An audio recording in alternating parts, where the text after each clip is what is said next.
Hi అండి, వంకాయ బజ్జీ చేస్తున్నాను. దానికోసం 2 వంకాయలు పావు కిలో ఉంటాయి. వాటికి ఆయిల్ పూసేసి వంకాయలకు ఇలా కాల్చుకుంటూ ఉండాలి. తిప్పుకుంటూ అటు ఇటు తిప్పుకుంటూ మాడకుండా కాల్చుకోవాలి వంకాయలను.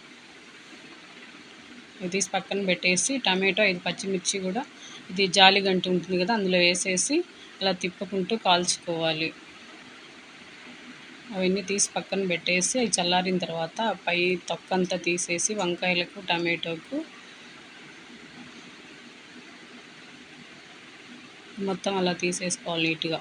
సాల్ట్ వేసి పప్పు గుత్తితో మెత్తగా మెదుపుకోవాలి.